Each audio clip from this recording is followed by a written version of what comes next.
지금 현재 전 세계 과학자들과 경제학자들은 2050년이나 2060년까지 지구의 기온 상승이 2도에 도달할 것이다라고 지금 예측하고 있는 것입니다. 무슨 뜻인가요? 앞으로 지구의 온도가 1도만 더 올라가면, 지금 1도 올라가 있는데 여기서 1도만 더 올라가면 사람의 생존이 참 어려운 위기가 찾아온다는 것입니다. 지구 속에. 여러분들의 나이가 지금 어떻게 됩니까? 30년 후면 여러분의 나이가 몇 살이 될까요? 지금 오늘 이 설교를 듣는 거의 모든 사람들은 살아있는 동안 그 지구의 위기를 눈으로 목격하게 된다는 것입니다. 눈을 뜨고 재림의 징조가 어떻게 이루는지 보아야 됩니다. 더 이상 재림을 막연한 미래의 사건으로 볼 수 없는 때입니다. 우리가 살아있는 동안 예수께서 재림하실 수 있다는 것입니다.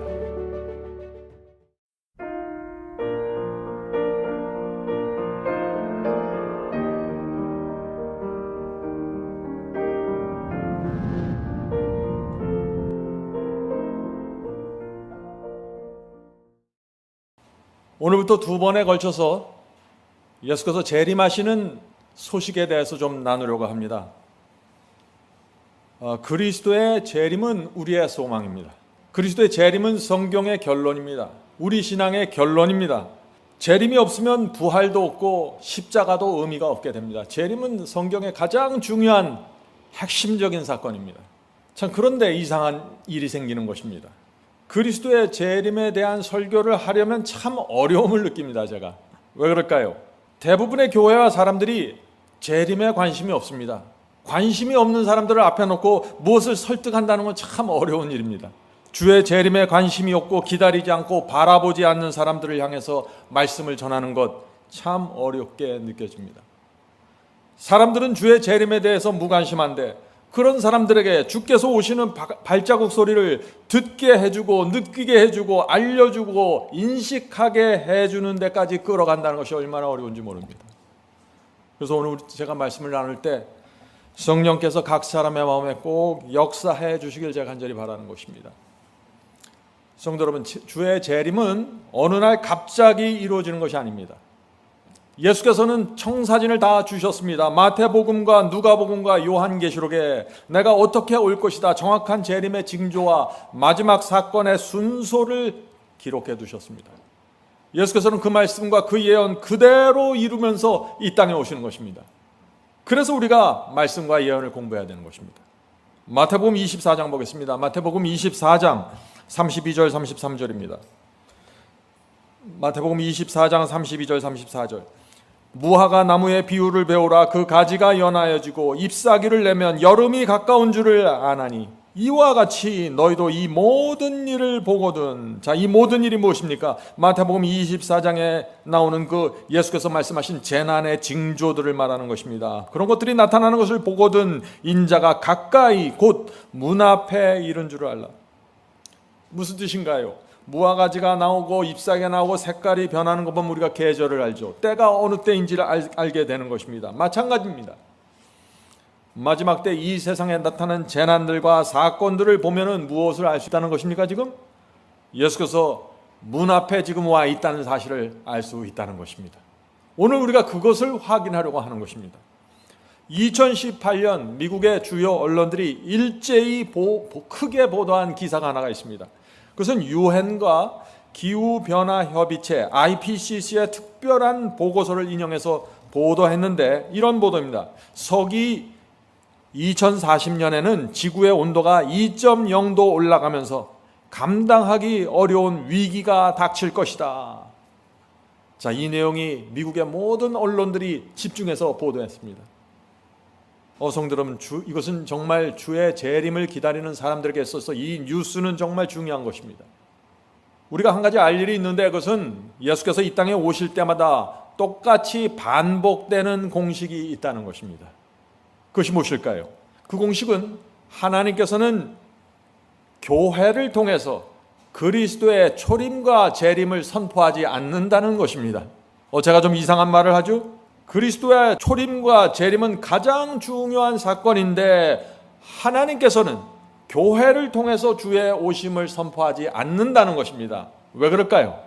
예수께서 이 땅에 오실 때마다 교회는 깊이 잠들기 때문입니다. 예수께서 이 땅에 오실 때마다 교회는 주의 오심에 대해서 관심이 없는 것입니다. 교회는 세속화되었고 관심이 없고 뜨뜻미지근합니다. 그래서 재림을 설교하지 않고 예언을 선포하지 않습니다. 그래서 하나님께서 교회를 통해서 예언과 주의 징조와 재림을 선포하지 않고 또 다른 경로를 통해서 주의 오심을 선포하신다는 것입니다. 자, 어떻게 선포하실까요? 성도 여러분, 2000년 전에 예수께서 초림하셨을 때 누가 주의 오심을 선포하셨습니까?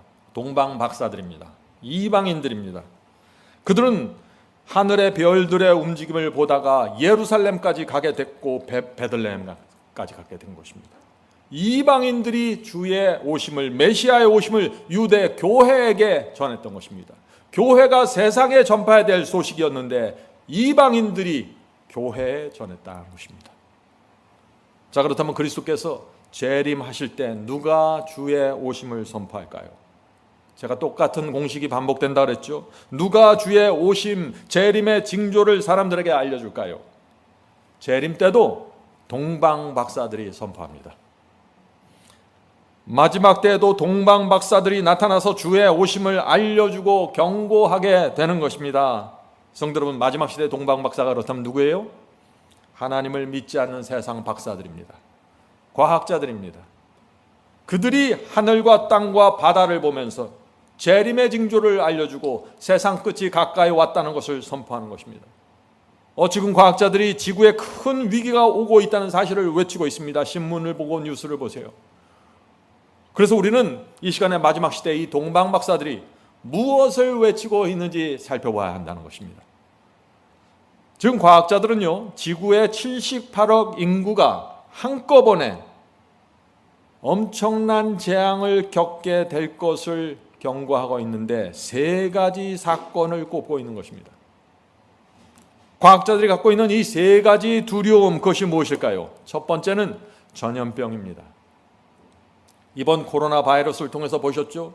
지구 전체에 팬데믹이 생기면서 모든 것이 얼어붙었습니다. 성도 여러분, 지금 상황에서 또 하나의 새로운 바이러스가 나타나면 어떻게 될까요? 어떤 나라도 감당할 수 없을 것입니다. 과학자들은 바로 그것을 두려워하고 있는 것입니다. 그래서 과학자들이 이렇게 말하는 것입니다. 무슨 바이러스가 언제 나타날 것은 신이 정하는 영역이다. 그러나 만일 2년마다 3년마다 5년마다 새로운 바이러스가 출몰한다면 인간은 그때마다 새로운 백신을 개발해야 된다. 어느 정도 대책이 마련되었나 하면은 또 다른 바이러스가 나타나서 공격할 수 있다. 만일 새로운 바이러스가 3년에 한 번씩 나타난다면 어떻게 될까? 그것은 정말 감당할 수 없는 문제가 될 것이다. 왜냐하면 한 가지 문제를 해결하기 전에 다른 문제가 나타나서 덮치기 때문이다.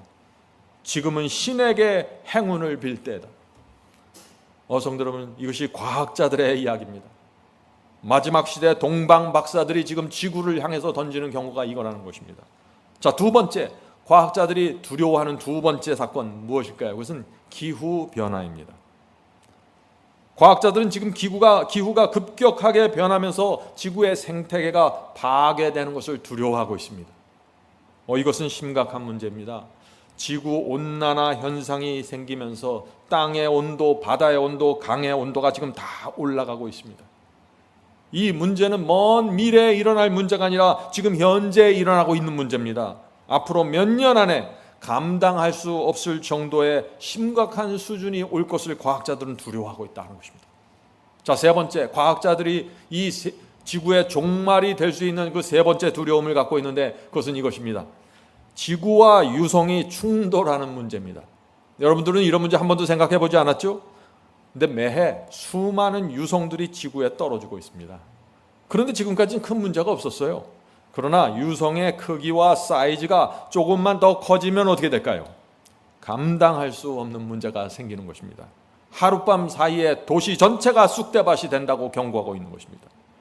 우리 인간의 힘으로 어떻게 컨트롤을 할 수 없는 이런 문제들입니다. 이 문제는 제가 다음 시간에 여러분과 나누도록 하겠습니다. 성도 여러분, 우리는 지금 마지막 시대의 이 동방 박사들이 무엇을 말하고 있는지 살펴보는 것입니다.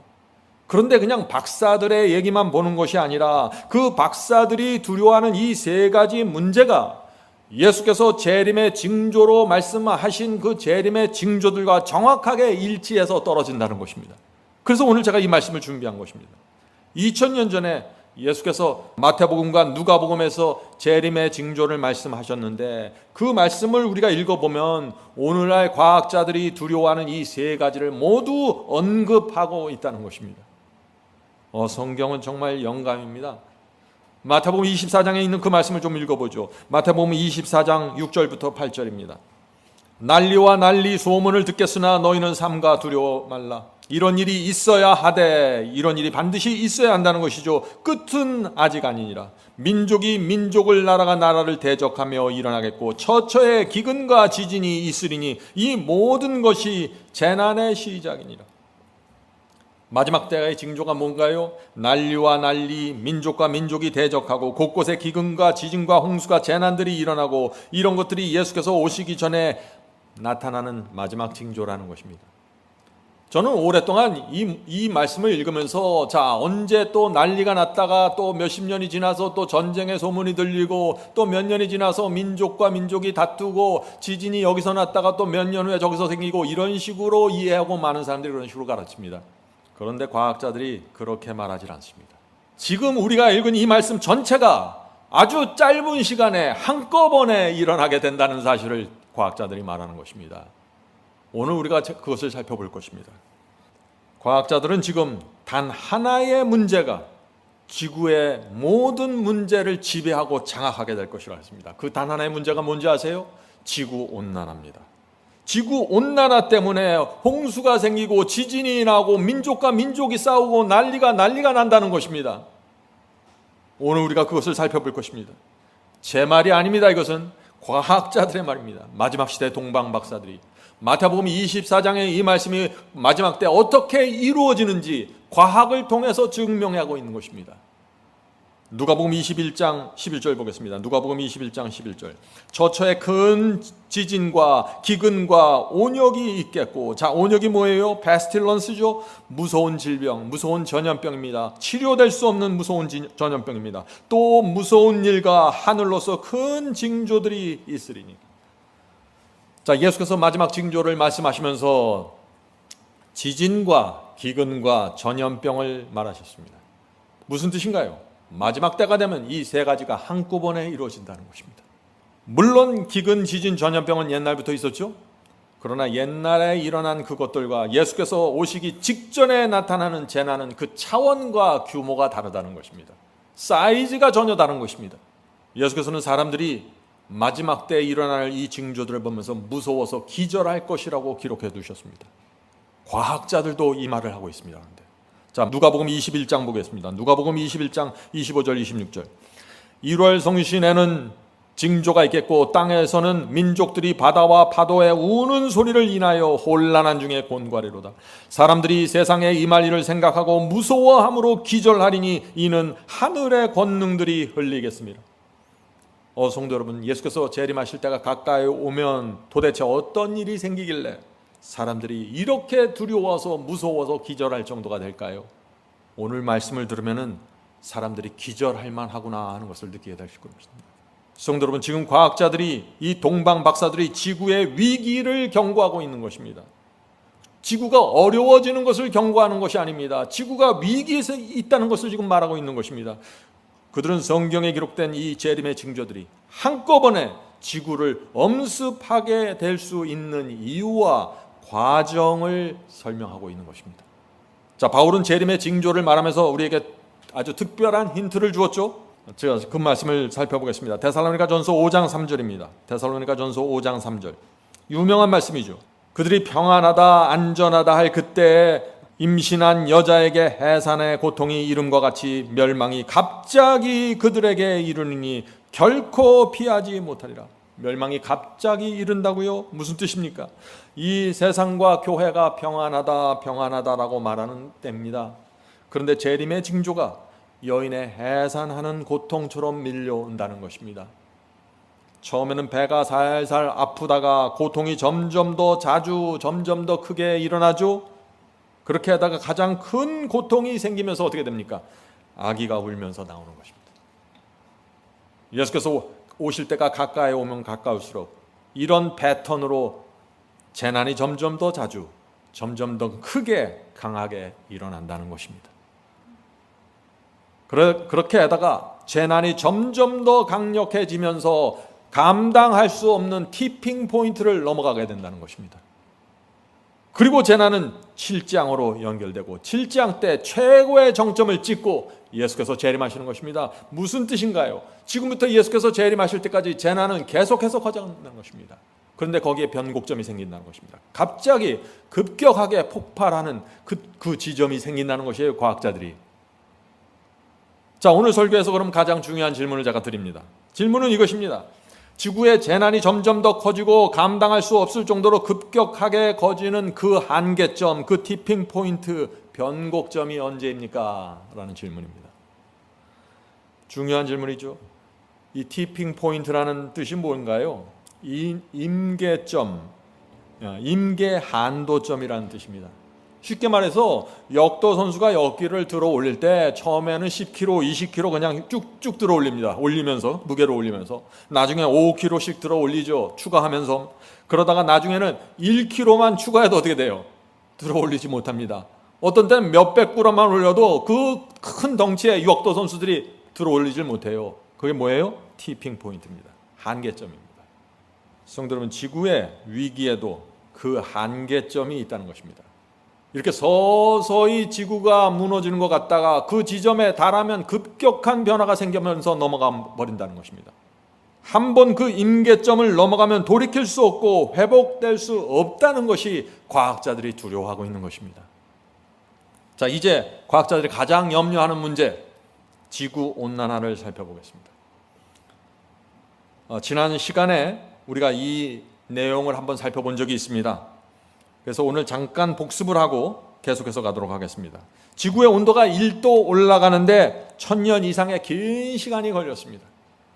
아주 서서히 올라가기 때문에 인간과 생물이 적응하는 데 큰 문제가 없었습니다. 그런데 산업혁명이 시작되면서 1900년부터 지금까지 100년 만에 1도가 올라갔습니다. 1000년 만에 1도가 올라갔는데 100년 동안 1도가 올라간 것입니다. 엄청나게 빠른 속도로 올라가고 있는 것이죠.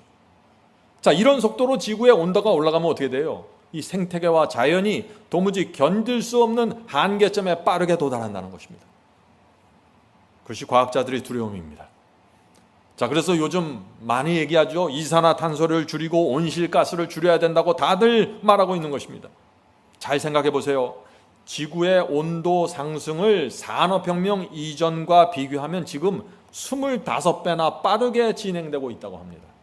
동물과 식물은 이런 온도 상승 속도를 따라갈 수 없다는 것입니다. 자, 예를 들어 볼까요? 시속 100km로 달리는 자동차가 있는데 어느 날 갑자기 25배나 되는 빠른 속도로 달리기 시작하면 어떻게 될까요? 죽는 것입니다. 감당할 수 없어요. 갑자기 100km로 달리던 자동차가 2500km로 다닌다는 것입니다. 25배 빠르면은 그 속도를 누가 감당하겠어요? 지구의 온도 상승에 지금 그런 변화가 생긴다는 것입니다. 아주 위험한 것입니다. 이것은. 성도 여러분, 최근에 이 지구 온난화 속도를 과학자들이 측정해 보면은요, 과거에 예상했던 것보다 훨씬 더 빠르게 진행되고 있다고 하는 것입니다. 몇 년 전까지만 해도 과학자들은 이렇게 예상했습니다. 앞으로 50년 뒤에 2도 정도가 상승하게 될 것입니다 라고 예측했어요. 근데 요즘 어떻게 말하는 줄 아세요?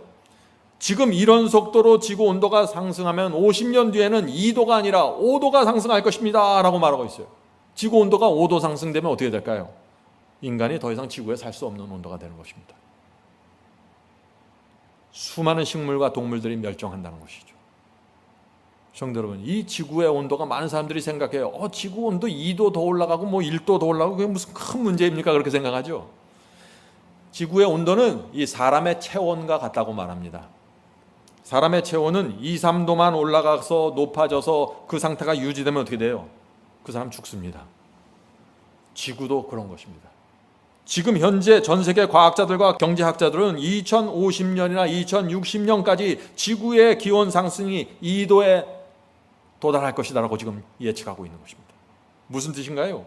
앞으로 지구의 온도가 1도만 더 올라가면, 지금 1도 올라가 있는데 여기서 1도만 더 올라가면 사람의 생존이 참 어려운 위기가 찾아온다는 것입니다. 지구 속에. 여러분들의 나이가 지금 어떻게 됩니까?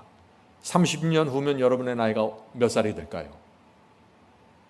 지금 오늘 이 설교를 듣는 거의 모든 사람들은 살아있는 동안 그 지구의 위기를 눈으로 목격하게 된다는 것입니다. 성도 여러분, 이게 무슨 뜻이에요? 우리가 살아있는 동안 예수께서 재림하실 수 있다는 것입니다. 우리의 그래서 신앙 태도가 전격적으로 달라져야 하는 것입니다. 그리스도의 재림을 맞이할 수 있는 준비가 되어야 한다는 것입니다. 순수한 마음으로 말씀에 집중해야 됩니다. 그것이 첫 번째 발걸음입니다. 순수한 마음이 필요합니다. 한국의 많은 과학자들은 이렇게 말합니다. 한국은 앞으로 아열대 지역으로 분류될 것이고 폭염 기간이 지금보다 5배 늘어나고 벼를 생산할 수 있는 땅이 20% 이상 축소될 것이고 자카 바이러스를 일으키는 모기들이 토착화될 것이다. 열대 지역에 있는 감염병들이 한국에서도 돌게 될 것이다. 기후가 완전히 달라진다는 얘기죠.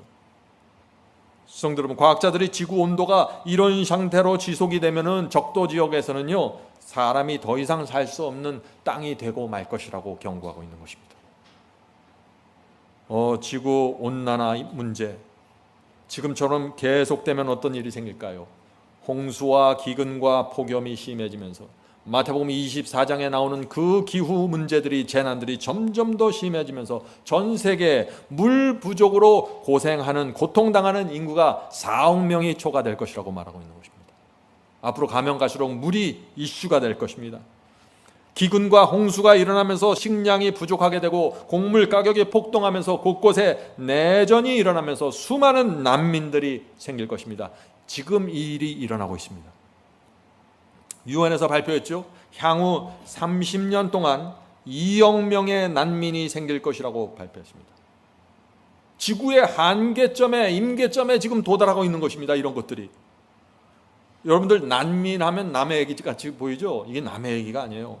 앞으로 이 난민 문제가 정말 심각해질 것입니다. 세계 도처에서 지금 생겨나는 이 난민 중 0.1%만 한국에 오겠다고 신청하잖아요. 난리가 납니다. 전체 난민의 0.1%면 20만 명이에요. 한국에서 이 20만 명의 그 피부색이 다르고 언어가 다르고 문화가 다른 이 난민들이 한국에 들어오면 어떤 일들이 생길까요? 감당할 수 있을까요? 그래서 지금 땅이 넓은 나라, 부자 나라들이 고민하는 것입니다. 호주, 유럽, 미국에서 이 기후 문제 때문에 난민들이 밀려 들어와서 고민에 빠지는 것입니다. 어떻게 해결할까? 받아줄 수도 없고 안 받아줄 수도 없고. 식량 문제도 심각해집니다. 현재 지구 인구가 78억 명인데 매년 8천만 명씩 증가하고 있습니다. 8천만 명씩. 무슨 뜻이에요? 8천만 명이 증가한다는 것은 매일 22만 명의 식량이 추가로 필요하게 된다는 것입니다. 날마다. 그래서 2050년에는 지구의 인구가 90억 명 내지 110억 명이 된다고 합니다.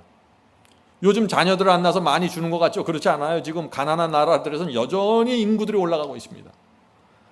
다시 말해서 2050년에는 지금보다 식량이 60% 더 필요하게 되는 것입니다. 제가 무슨 말을 하고 있습니까? 지금 기후의 위기가 와서 지구 온난화 문제 때문에 홍수가 나고 기근이 생겨서 식량은 계속해서 떨어져 가고 있는데, 과학자들은 지금 기근과 홍수 때문에 앞으로 식량 생산이 엄청난 규모로 축소될 것이라고 경고하고 있는데, 인구는 계속해서 증가하는 것입니다. 식량은 계속해서 점점 더 많이 필요로 하는 것입니다. 나라가 잘 살면 살릴수록 사람들의 식량 소모가 더 커집니다. 무슨 뜻입니까? 식량과 곡물의 가격이 폭등하게 된다는 것입니다. 먹을 것을 확보하지 못한 나라들에서 폭동이 일어나게 되는 것입니다. 난민이 생기는 것입니다. 다른 나라의 경계선으로, 국가 경계선을 밀고 넘어가는 것입니다. 배고파서 말이죠. 이런 일들이 생기고 있습니다. 지금 이 세상이 굉장한 혼동 가운데 앞으로 몇십 년 동안 일어난다는 것입니다. 그런데 그 모든 문제의 시작점이 무엇이에요? 이 중요한 질문입니다. 모든 문제의 시작점, 기후변화, 지구온난화라는 것입니다. 그래서 하나의 문제 때문에 마지막 시대에 예수께서 주신 재림의 징조들이 다 이루어진다는 것입니다. 예수께서 마태복음 24장에서 재림의 징조로 무엇을 말씀하셨나요? 다시 읽겠습니다. 마태복음 24장 6절부터 8절이죠. 난리와 난리 소문을 듣겠으나 너희는 삼가 두려워마라. 이런 일이 있어야 하되 끝은 아직 아니니라. 민족이 민족을 나라가 나라를 대적하여 일어나겠고 처처에 기근과 지진이 있으리니 이 모든 것이 재난의 시작이니라. 지금 예수께서 난리와 난리, 민족과 민족이 대적, 그러면서 이것을 처처의 기근과 지진과 홍수와 가뭄을 한꺼번에 연결시켜 놨습니다. 동시에 일어날 수 있다는 것입니다. 어떻게 이런 모든 일들이 동시에 일어날 수 있을까요? 기후 변화와 온실가스가 악화되면서 기근, 가뭄, 홍수가 크게 일어납니다. 그것은 곧바로 식량 문제로 연결된다는 것입니다. 식량이 부족하면 배가 고프는 데서 끝나나요? 아니죠. 민족이 민족을 대적하고 분쟁이 일어납니다. 배고픈 난민들이 먹고 살기 위해서 먹을 것이 있는 나라들로 밀고 들어갑니다. 그 예가 있죠. 2007년과 2011년에 두 번의 곡물 가격이 2배로 폭등했습니다. 그때마다 식량이 부족한 나라들에서 폭동이 크게 일어났습니다. 성도 여러분, 이 마지막 시대 동방 박사들이 무엇을 경고하고 있는지 잘 보셔야 돼요. 과학자들이 예측한 대로 예수께서 말씀하신 재림의 징조가 지금 정확하게 성취되고 있기 때문에 봐야 되는 것입니다. 이것을. 자, 예를 들어보죠. 중동의 IS, 이슬람 급진 세력이 갑자기 저쪽에서 올라왔습니다. 많은 사람들이 왜 갑자기 IS야 하고 말하고 있습니다. 이유가 뭐예요? 기후온난화입니다. 2010년에 러시아에 큰 감염이 들었습니다. 기후온난화 때문에 생긴 거죠. 그러자 어떤 일이 생겼나요? 러시아에서 밀 생산이 크게 저하되었습니다. 그러면서 러시아 정부가 자국의 식량을 확보하기 위해서 중동으로 수출되는 그 밀의 수출을 금지시켰습니다. 어떤 일이 생겼을까요? 세계 밀가루 가격이 몇 달 사이에 50% 폭등했습니다. 아프리카와 중동의 가난한 나라들이 큰 데미지를 받았습니다. 어떤 일이 생겼습니까? 폭동과 반정부 운동이 일어났습니다. 그때를 놓치지 않고 이 IS 세력들이 시리아에 침투해 들어간 것입니다. 가난하고 먹을 거 없고 불만이 머리끝까지 차 있는 백성들에게 들어가서 IS에 들어오라고 부추긴 것이죠. 그래서 이 사람들을 이슬람 급진 세력화로 만든 것입니다. 그러자 어떻게 됐나요? 시리아에서 내전이 생긴 것입니다. 순식간에 혼돈에 빠졌습니다. 엄청난 난민들이 생겼습니다. 나라를 떠났습니다. 시리아 난민들이 어디로 갔습니까? 어떤 사람들은 걸어서 국경을 넘어갔습니다. 상대방 나라에서 그냥 받아주나요? 그렇지 않죠. 국경선 근처에 장막을 치고 거기 다 들어가게 됐습니다. 또 많은 사람들이 무작정 보트를 타고 터키와 유럽을 향했습니다. 그때 바다에서 수많은 사람들이 죽었습니다. 유럽에서는 그 보트가 오는 것을 보고 난민 반대 여론이 악화되면서 그들을 받아주지 않기로 결정했었습니다. 피부색도 다르고 언어도 다르고 종교와 문화가 다 다른데 그런 사람들 유럽인들이 받아주고 싶지 않은 것입니다. 특별히 그들이 이슬람의 급진 세력이라는 그것이 있었기 때문에, 편견이 있었기 때문에 더 반대가 많았겠죠. 시리아 난민들은 그래서 바다에 뜬 상태로 기다려야 했습니다. 어느 날 2살 된 아기가 죽은 채로 터키 해안으로 떠밀려 오는 사진이 찍혀서 인터넷을 뒤집어 놓았죠. 온 세계가 뒤집힌 것입니다. 결국 어떻게 됐습니까? 국제 여론에 밀려서 이 난민들을 유럽의 여러 나라로 분급하기로 결정하게 된 것입니다. 그런데 영국에서는 그것을 인정할 수 없었습니다. 그래서 영국이 어떻게 했나요? 영국은 유럽 연합에서 분리하는 명분으로 난민 이슈를 내건 것입니다. 성도 여러분, 제가 지금 무슨 말을 하고 있나요? 이 모든 사건, 정치적인 난민 문제, IS 문제, 이 모든 문제들이 어디서 시작이 됐어요? 기후변화라는 것입니다. 지구온난화 문제 때문에 러시아에 심한 가뭄이 생기게 되었고, 곡물 가격이 폭등했고, 데모와 폭동이 생겼고, 그것이 시리아의 난민 문제로 연결됐고, 그것이 영국의 브렉시트까지 넘어가게 됐다는 것입니다. 하나의 사건 때문에 수많은 난제들이 터져버리는 것입니다. 이것이 과학자들이 두려워하는 지구의 종말입니다. 성도 여러분, 지구의 온도가 지금보다 1도 더 올라가면 몇 명의 난민이 생길까요? 유엔에서는 7억 명의 난민이 생긴다고 발표했습니다. 1도 올라갈 때. 기후가 모든 성경의 모든 예언을 성취시키면서 예수께서 재림하실 수밖에 없는 상황을 만들어 놓는다는 것입니다. 그것이 성경의 예언이고 동방 박사들의 경고입니다. 눈을 뜨고 재림의 징조가 어떻게 이루는지 보아야 됩니다. 더 이상 재림을 막연한 미래의 사건으로 볼 수 없는 때입니다. 세상은 지금 이 난민 400만 명이 있는데, 지금 지구에 난민이 400만 명 정도 있는데, 이 400만 명의 숫자도 해결하지 못해서 나라마다 쩔쩔매고 있습니다. 그런데 지구 온도가 지금보다 1도 올라가면 난민이 수억 명 수준으로 올라가게 된다고요? 어떻게 될까요? 온 세상이 아수라장이 되는 것입니다. 그래서 현재 이 과학자들이 어떤 말을 합니까? 지구의 온도 상승을 1.5도 이내로 붙잡아야 한다고 강조하고 있는 것입니다.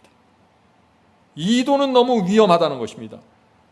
온도 상승을 1.5도로 유지해야만 지구가 안정적으로 운영되는데, 가면 갈수록 이것을 지키기가 점점 불가능하게 보이는 것입니다. 각 나라의 이기심 때문에 협력이 안 되는 것입니다. 세계의 공장 중국에서 올라오는 이산화탄소를 누가 막을까요? 중국뿐 아니라 거의 모든 나라가 온실가스를 컨트롤하고 있지 못해요. 그래서 과학자들이 두려워하는 것입니다. 위기가 오는 것을 아는데 이 지구가 그 티핑 포인트, 임계점을 향해서 자꾸 가는 것입니다. 성도 여러분, 정신 차려야 됩니다. 우리가 위기가 오고 있습니다.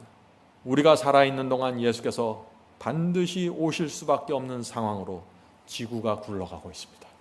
저도 오늘 말씀을 준비하면서 깜짝 놀랐습니다. 언제까지 우리가 땅만 쳐다보면서 살아야 할까요? 이제는 정말 세상 욕심 버리고 주님께 굴복하고 말씀을 붙잡고 그리스도의 재림에 대한 예언을 살펴봐야 할 때가 된 것입니다. 성도 여러분, 바이블 칼리지에서 마지막 세권과 예언을 반드시 공부하셔야 됩니다. 더 이상 미룰 수 없습니다. 자, 이제 제가 질문을 드립니다. 지금 추세라면은 지구의 온도가 1.5도 상승할 때까지 몇 년이 걸릴까요? 하는 문제입니다. 오늘날 많은 사람들이 이 질문을 하는 것입니다.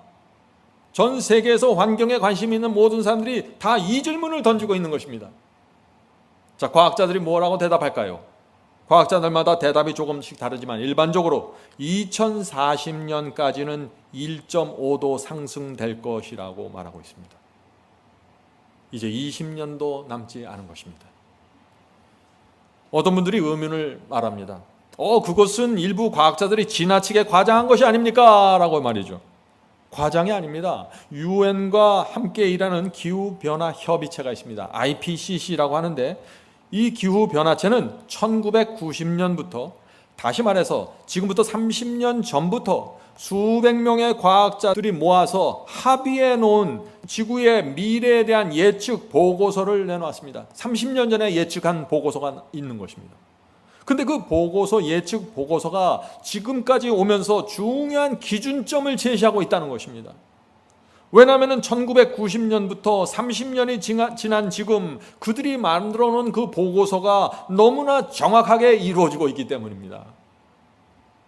동방 박사들의 경고가 정확하게 맞아 떨어지고 있는 것입니다. 자, 그런데 그들의 예측대로 지금 지구가 굴러가고 있는데, 불행한 것은 그들이 예측한 범위에서 최악의 경우로 이루어지고 있다는 것입니다. 지구의 온도가 상승이 이런 폭으로 올라가게 될 것입니다 했는데 최악의 경우로 지금 올라가고 있다는 것입니다. 해수면의 상승도 마찬가지입니다. 해수면도 이런 범위로 올라가게 될 것입니다. 바다의 면이 높아질 것입니다 라고 했는데 최악의 상태로 이루어지고 있는 것입니다. 빙하도 예측 범위에서 최악의 상황으로 빠르게 녹아내리고 있습니다. 그들이 만들어가 있습니다. 이것은 지구 종말의 가장 극단적인 시나리오입니다 라고 했는데, 지금 정말 극단적인 시나리오대로 가고 있는 것입니다. 많은 사람들이 그래서 두려워하는 것입니다. 최근에 온 세상이 전기 자동차에 매달리고 있죠. 전 세계 대기업들이 환경에 매달리는 이유가 무엇일까요? 돈 때문에 그렇죠. 물론 종말이 되면은 환경이 돈이 된다는 것입니다. 경제학자들은 앞으로 돈을 버는가 벌지 못하는가로 투자가 이루어지지 않을 것이라고 말합니다. 지구 환경에 어떤 태도를 보이고 그 회사가 어떻게 기여하고 있는가로 투자 결정이 이루어지게 될 것이고 은행이 돈을 지출하게 될 것이라고 말하는 것입니다. 지구는 앞으로 환경 문제로 올인하게 된다는 것입니다. 성도 여러분, 만약 지구의 온도가 지금보다 1.5도 올라가면 어떻게 될까요? 1.5도 올라가면 과학자들은 그때부터 위기가 나타나게 될 것이라고 말하고 있습니다. 그때부터 하늘과 바다와 땅에 사는 동물과 식물 중에서 서식지를 잃어버리고 방황하는 개체들이 크게 증가할 것이라고 말하고 있습니다. 사실 이 문제는 지금 시작하고 있죠. 그때가 돼서 갑자기 나오는 게 아니라 계속해서 나타나는 것입니다. 지금 과학자들은 1950년부터 2003년 사이에 바다 생물이 29%가 사라졌다고 합니다. 이미 30%가 사라졌어요. 지금도 수많은 어패류가 죽어가고 있습니다. 바다의 온도가 상승되면서 산호가 사라지고 있습니다. 산호가 뭔가요? 물고기들이 어렸을 때 뛰놀고 있는 장소예요. 서식지입니다. 그 산호가 사라진다는 것은 바다의 생선이 살아가는 터전이 사라진다는 것입니다. 바다가 텅 비게 된다는 것입니다. 바다의 생선들이 어떻게 해요? 지금 자기의 온도를 찾아서 계속해서 움직입니다. 왜요? 바다의 수온이 올라가기 때문에 자기에게 맞는 수온을 찾아서 바다를 계속 옮겨 다니고 있는 것입니다. 그래서 물고기들이 계속 북상하고 있는 것입니다. 그래서 한국 앞바다에 가면은 열대성 물고기들이 지금 발견되고 있는 것입니다. 성도 여러분, 지구는 지금 위기 속으로 들어가 있습니다. 누가 저 공장에서 나오는 연기, 자동차에서 나오는 이산화탄소를 멈출 수 있을까요? 누가 그것을 멈출 수 있을까요? 누가 지구의 온도 상승을 1.2도, 1.5도 이하로 유지시킬 수 있을까요? 아무도 이것을 유지시킬 수 있는 권력이 없습니다. 저마다 이기심에서 뛰어가고 있습니다. 현실을 보면 암담한 것입니다. 성도 여러분, 인류가 지금 오늘 당장 이산화 배출을 멈춘다고 해도 지금까지 배출된 그 가스가 100년 이상 지구에 남아있다고 합니다. 그래서 지구의 온도 상승은 멈출 수가 없는 것입니다. 단지 속도를 늦출 뿐이죠. 성도 여러분, 지금 우리가 어느 시점에 와 있는 거 잘 생각해 보셔야 됩니다. 예수께서 재림하시는 소리가 정말 크게 들리는 때가 된 것입니다. 고개를 들어야 될 때가 된 것입니다. 지금 많은 사람들이 예수께서 오시는데 그럼 어떻게 준비해야 됩니까? 첫 번째 길, 주님의 뜻이 무엇이고 진리가 무엇인지 확인하셔야 됩니다. 마지막 예언이 어떻게 이루어지는지 다니엘서와 요한계시록을 통해서 확인하고 마음과 생애를 그 확인된 말씀에 따라 살아가는 것입니다. 그것이 가장 중요합니다. 자, 성도 여러분, 18세기 산업혁명이 일어났죠. 그때부터 지구의 온도가 지금까지 1.1도 상승했습니다.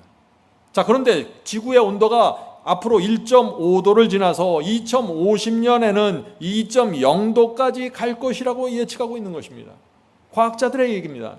자, 과학자들이 왜 자꾸 2.0도 상승을 주목하고 있을까요? 왜냐하면 2도를 넘어가면은요, 지구는 스스로 회복할 수 없는 그런 상태로 들어가 버린다고 합니다. 더 이상 되돌릴 수 없는 상태가 된다는 것입니다.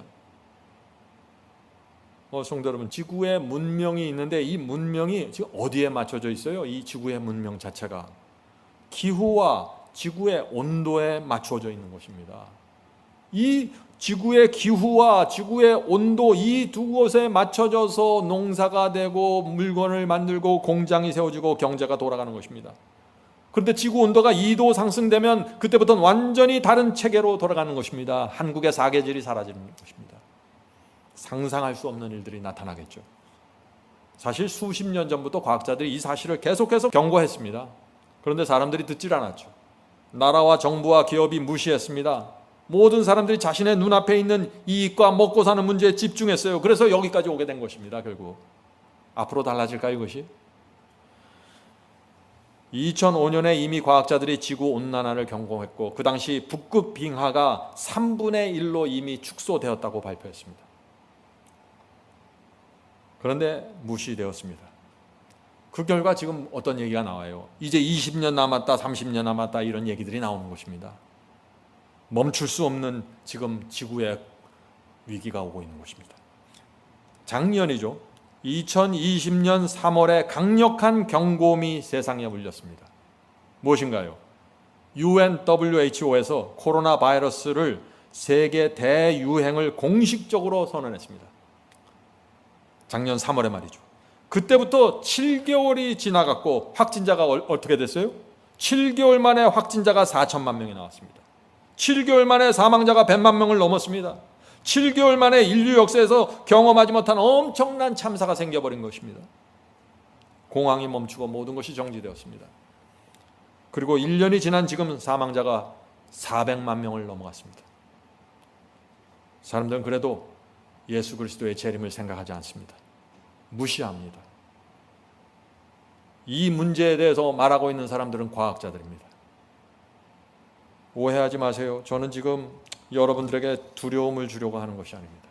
제가 지금 말씀드리려고 하는 것은 진리에 집중하라고 호소하는 것입니다. 예수께서 오시니까 말씀과 예언을 보면서 마음과 생애를 주님께 바치라고 제가 말씀드리는 것입니다. 성도 여러분, 지난 15년 동안 지구에서 사라지는 빙하가 30% 증가되었습니다. 몇 년 전까지만 해도 북극과 남극의 빙하가 녹는 걱정, 저 북극의 북극곰 걱정하고 뭐 빙하가 녹는 그런 걱정을 했어요. 양쪽 극지방에서만 그 문제가 생기는 줄 알았어요. 그런데 그런 얘기는 이제 과거의 이야기가 되었다 하는 것입니다. 매년 어떤 일이 일어나는 줄 아세요? 매년 알프스 산의 빙하가 또 만년설을 방수포로 덮어주고 있습니다. 이해가 되세요? 얼마나 답답하면 산봉우리에 올라가서 천을 만들어서 그것을 덮어줘요. 지금 알프스 산과 연결된 이태리, 스위스, 독일이 매년 엄청난 돈을 들여서 방수포를 만들어서 저 만년설과 빙하를 지금 천으로, 특별한 천으로 덮어주고 있는 것입니다. 왜 덮어줄까요? 그렇게 덮어주면은 녹는 속도가 한 10% 감소된대요. 그거 만들어내려고 저러는 거예요, 지금. 알프스 빙하와 만년설은 지구의 온도를 조절하는 중요한 역할을 하는데 그것이 계속해서 녹아내리고 있기 때문에 그 속도를 늦추려고 하는 것입니다. 그만큼 절박한 것입니다, 사람들이 지금. 지구의 온도를 쿨링 시스템을 유지하기 위해서 매해 알프스의 거대한 산봉우리들을 특수한 천으로 저렇게 덮어준다 하는 것입니다. 피나는 사투입니다. 성도 여러분, 지구온난화 문제를 심각하게 보셔야 됩니다. 이 지구온난화 문제를 놓쳐버리면은 마태복음과 누가복음과 계시록이 말하는 재림의 징조를 실체를 들여다볼 수 없게 되는 것입니다. 자, 지구온난화가 마태복음과 누가복음에 나오는 재림의 징조를 강력하게 신속하게 성취한다는 거, 이거 꼭 잊지 마시고 마음에 새기시길 바랍니다. 자, 북극과 남극 지구의 높은 산에 있는 빙하와 만년설이 녹으면 녹을수록 어떤 문제가 생길까요? 이제 여러분들 대답하실 수 있죠? 지구의 온난화, 지구의 온도가 점점 더 빠르게 상승한다는 것입니다. 그것을 어떻게 해서든지 붙잡으려고 하는 것이죠. 자, 지구의 온도가 올라가면 어떤 일이 생겨요? 이제 이런 문제 대답하실 수 있죠? 홍수, 기근, 폭염이 생기는 것입니다. 세계 경제가 위기가 되는 것입니다. 많은 나라들에서 식량 문제가 생기는 것입니다. 나라가 대적하는 것입니다. 식량 전쟁이 일어나고 민족이 대적하는 것입니다. 아프리카의 최고봉 킬리만자로 빙하와 만년설이요 90% 사라져 버렸습니다. 10년 후에는 완전히 사라질 것이라고 말하고 있습니다. 아프리카에서는 저 방수포 만들어서 덮을 재력도 없어요. 히말라야는 지금 해발 6,000m 이하로는요 눈이 없어요. 다 녹았어요. 6,000m 이상에만 만년설이 넘어 있는 것입니다. 무슨 뜻인가요? 지금 지구의 온도를 식히는 거대한 지구의 에어컨들이 망가져가고 있다는 것입니다. 히말라야에서 망가지고 킬리만자로에서 망가지고 남극과 북극에서 망가져가고 있는 것이에요. 온도를 식힐 수가 없는 것입니다. 뜨거운 열기는 계속 나오는데 지난 20년 동안 엄청난 비강가 녹았다고 합니다. 얼마나 녹았을까요? 어떤 과학자가 계산을 했더라고요. 남북한 전체를 아파트 10층 높이의 얼음으로 만들면요 남북한 전체를 다 덮을 수 있을 정도래요. 아파트 10층 높이의 빙하로 엄청난 양이 사라진 것입니다. 이 엄청난 크기의 에어컨이 사라지면서 온실 효과가 커지고 땅이 뜨거워지고 바다와 강의 수온이 올라가고 있는 것입니다. 그러면서 엄청난 산불들이 생기는 것입니다. 한 번 불이 나면 끌 수 없는 그런 엄청난 규모의 산불들이 생기는 것입니다. 땅이 뜨거워서 그래요. 얼마 전에 미국의 텔레비전에서 연어들이 강 상류로 올라가다가 그들이 수온 때문에 막혀서 더 이상 올라가지 못하고 길을 바꾸는 이야기가 또 신문에 났죠. 참 이상한 일들이 생깁니다. 멀쩡하던 땅들이 사막이 되어가고 있어요. 성도 여러분, 왜 폭염이 생기고 기온이 급격하게 상승하는지 이유를 정확하게 보셔야 된다는 것입니다. 자, 금년 21년 6월을 기준으로 이 세상을 한번 살펴보죠. 금년 2021년 6월을 기준으로 기후변화가 어디까지 왔는지 보면 정확하게 나타납니다. 자, 금년 6월입니다. 카나다에 기록적인 폭염이 왔습니다. 기온이 몇 도가 되었을까요? 섭씨 49.6도입니다. 섭씨 49.6도. 카나다에는 에어컨이 있는 집이 40%도 안 된다고 합니다. 시원한 나라입니다. 그런데 열돔이라는 거대한 뜨거운 열기가 돔처럼 와서 덮어버린 것입니다. 그때 폭염으로 죽은 사망자가 몇 명이에요? 700명 이상으로 나타납니다. 이 선진국들에서 더워서 700명이 죽었다. 이거 말이 안 되는 얘기거든요. 근데 이런 일들이 생기는 거예요. 지금 지구가 어디로 가는지 그리스도의 재림 먼 미래로 둘 수 없는 것입니다. 자, 미국의 서부 6월은 어땠을까요? 미국의 서부 6월. 캐나다에서 그런 일이 생겼을 때 같은 시기에 미국의 서부는 어땠을까요? 캘리포니아의 데스밸리, 여러분들 뉴스 보셨죠? 섭씨 54도가 되었습니다. 화씨로 129도를 기록했습니다. 상상이 되나요? 섭씨 54도? 얼마나 많은 사람들이 죽었겠어요. 중동 지역의 6월 어땠을까요? 거기도 기록적인 폭염이 왔습니다. 중동 지역 전체가 섭씨 50도가 넘었습니다. 6월 기준으로 최고 신기록을 내었다고 발표했습니다. 동유럽과 시베리아는 어떨까요? 거긴 좀 시원했을까요? 그곳의 6월은 마찬가지입니다. 여름 온도의 최고 기록을 세웠습니다. 지금 어떤 일이 생기고 있을까요? 지금 시베리아의 그곳에 오랫동안 수천 년 동안 얼어붙어 있던 그 북극해의 바다와 동토들이 빠르게 녹아가고 있다는 것입니다. 무슨 얘기예요 이게? 지구의 온도를 식히는 에어컨이 사라지는 것입니다. 계속해서. 자, 시베리아에서 심각한 문제가 생깁니다. 이건 다음 시간에 제가 보겠습니다. 사람들은 이 코로나 바이러스 팬데믹 때문에 공장 가동이 줄고 산업이 멈추면서 이산화 배출량이 줄어들었기 때문에 지구 온실화의 속도가 줄어들 것이라고, 온도가 좀 떨어지겠지 하고 기대했습니다.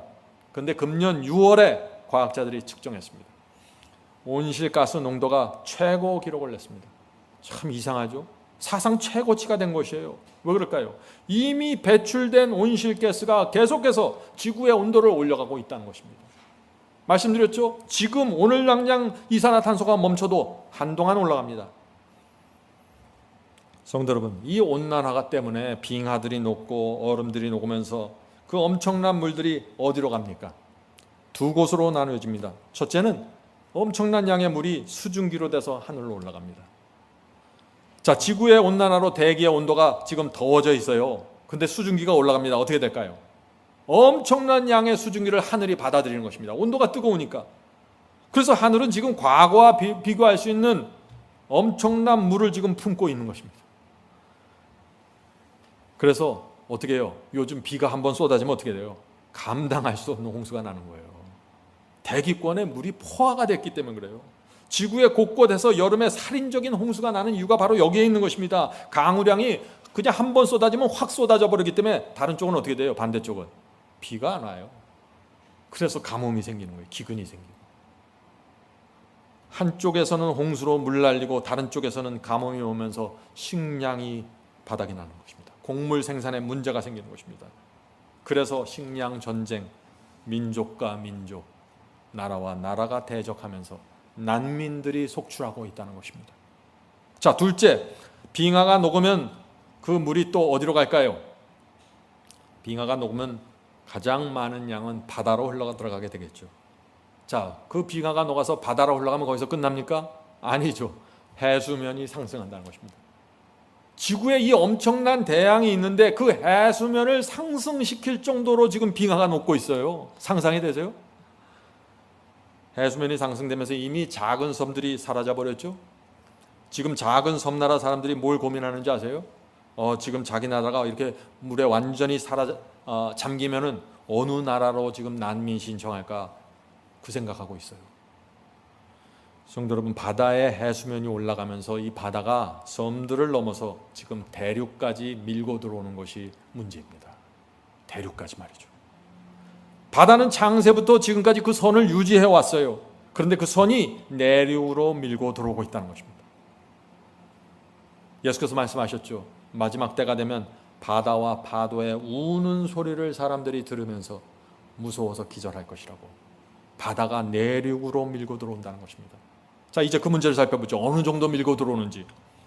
이태리 베네치아는 아름다운 물의 도시입니다.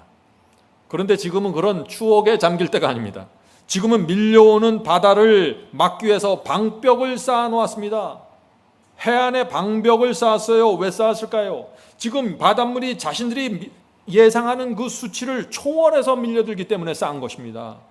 2020년에는 바닷물이 베네치아의 도로까지 밀려 들어와서 그 유명한 대성당이 한동안 폐쇄되었다고 합니다. 54년 만에 베네치아 도시 대부분이 침수되어서 마치 그때는 도시가 마치 바다 한가운데 떠 있는 것처럼 보였다고 합니다. 이태리 베네치아에서 그래서 엄청난 크기의 철로 된 강철 여다시 벽을 세웠습니다. 그 여다지 벽의 크기가 어느 정도 될까요? 78개로 된 철 방어벽이 평상시에는 바다 밑에 이렇게 들어가서 잠겨 있다가 해수면이 상승되고 바닷물이 밀려오기 시작하면 이것이 물 위로 솟아나와서 바닷물이 내륙으로 밀려 들어오는 것을 막아주는 역할을 하는 것입니다. 근데 그 철벽이 얼마나 크고 얼마나 빠르게 작동하는지 아세요? 30분 안에 10층 높이의 장벽이 딱 세워진다고 합니다. 바닷물을 막는 것입니다. 엄청난 일입니다. 성도 여러분, 지금 각 나라에서 이런 일을 하고 있다는 것입니다. 해수면 상승 때문이에요. 이게 말이 돼요? 어디 만화에나 볼 수 있는 일들이 지금 생기고 있는 거예요. 예수께서 재림하실 때 어떤 일이 생길 것이라고 했습니까? 누가복음 21장 25절 26절입니다. 누가복음 21장 25절 26절. 민족들이 바다와 파도의 우는 소리를 인하여 혼란한 중에 곤고하리라. 사람들이 세상에 임할 일을 생각하고 무서워함으로 기절하리니. 성도 여러분, 지금 바다와 파도가 우는 소리가 들려옵니다. 사람들이 장차 세상에 임할 일을 생각하면서 두려워하고 있는 것입니다. 지금과 같은 속도로 빙하가 녹고 지금과 같은 속도로 해수면이 상승이 되면은 지구의 여러 나라가 바닷속으로 침수되는 것입니다. 최근에 이 해수면 상승을 인공지능으로 분석한 결과가 나왔습니다. 참, 인공지능이 나오니까 별일을 다 해요. 그죠? 어떤 결과가 나왔을까요? 인구 2,600만 명의 중국 상하이가 바다 침수 지역으로 나타났습니다. 앞으로 이런 식으로 해수면이 올라가면 말이죠. 인구 900만 명의 태국의 방콕도 전 지역이 바닷물에 잠기게 됩니다. 인구 1,500만 명의 인도의 캘커타 지역도 바다에 잠기게 됩니다. 한국의 해안 도시들도 바다에 잠기게 됩니다. 부산과 40여만 명이 사는 해안 지역도 밀물때가 되면 해안선 아래로 내려간다고 합니다. 여러분들 이거 믿어지세요? 실감이 안 나죠? 네? 그런데 뉴욕을 보면 실감이 나실 거예요. 미국의 뉴욕도 바다에 잠기게 됩니다.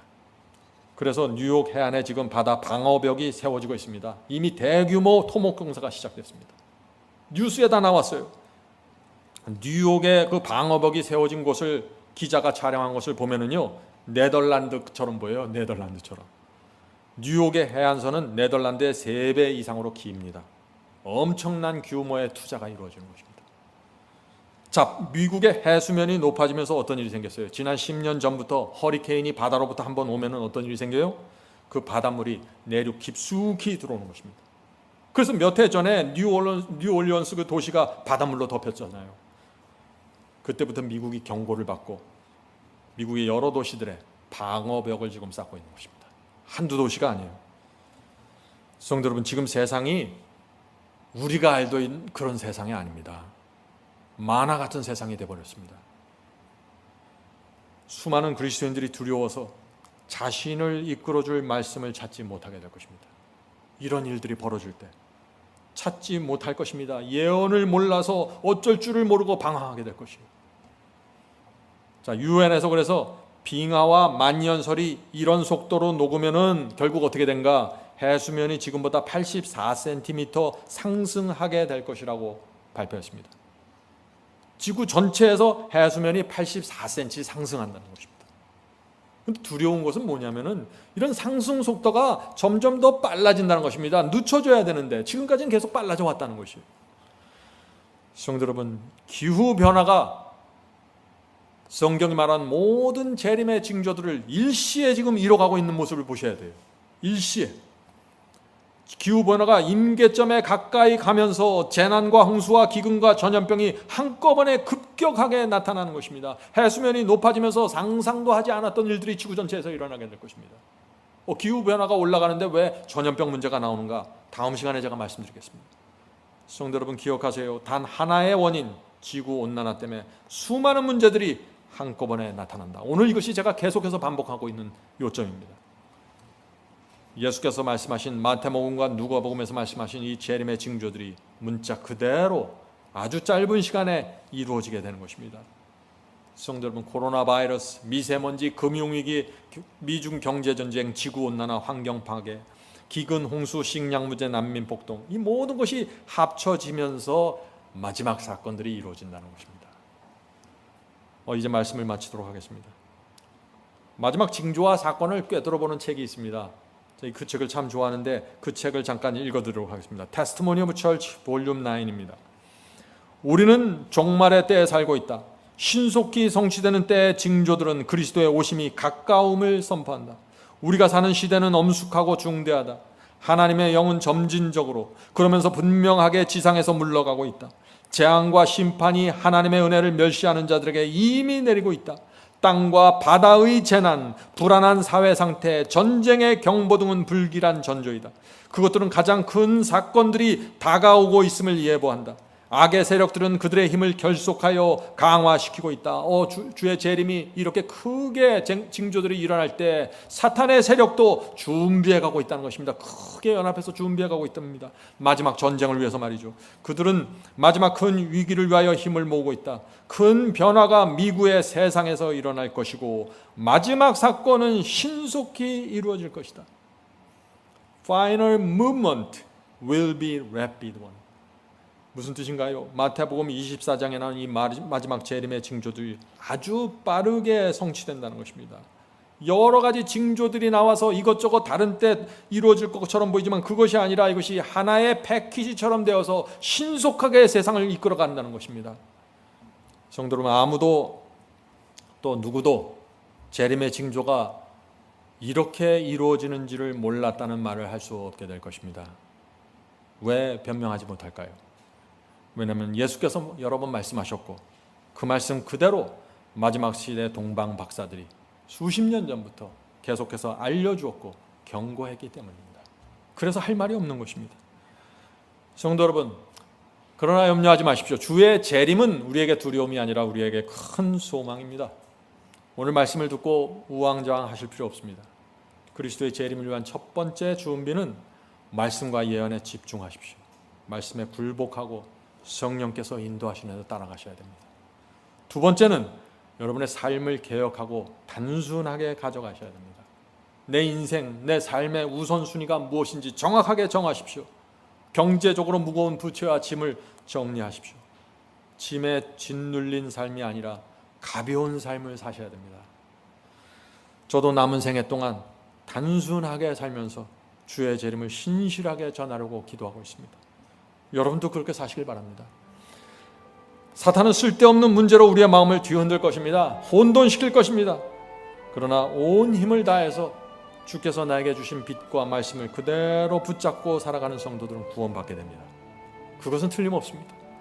성도 여러분, 재림은 진짜입니다. 재림이 없으면 성경은 가짜입니다. 재림은 반드시 이루어집니다. 우리가 살아있는 동안 주의 얼굴을 보게 될 가능성이 매우 높다는 것입니다. 성령께서 부디 주의 재림을 위하여 우리 모두를 준비시켜 주시길 간절히 바랍니다.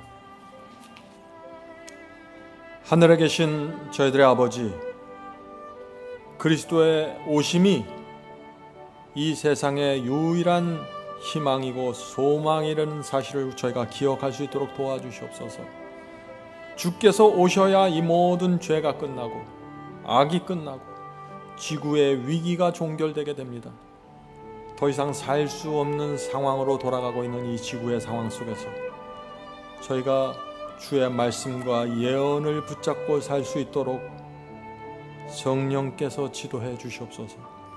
오늘 기도하는 각 사람들에게 역사해 주셔서 내가 개인적으로 무엇을 정리해야 되고 주의 오심을 위해서 내 마음이 어떻게 받쳐져야 되고 내가 말씀을 어떤 태도로 받아야 되고 내가 주의 예언을 어떻게 따라가야 되는지 성령께서 개인적으로 가르쳐 주시옵소서. 하늘에 계신 아버지, 그리스도의 재림을 말할 때마다 저희의 마음에 희망과 소망으로 가득 차게 도와주시옵소서. 열 처녀의 비유를 생각하면서 슬기로운 처녀의 경험으로 들어갈 수 있도록 도와주시옵소서. 하늘에 계신 아버지, 주께서 오신다는 소식이 저희 마음에 기쁨이 되고 얼굴에 미소가 될 수 있도록 도와주시옵소서. 그런 나그네 신앙으로 들어갈 수 있도록 지도해 주시옵소서. 예수님의 이름으로 간절하게 기도드립니다. 아멘.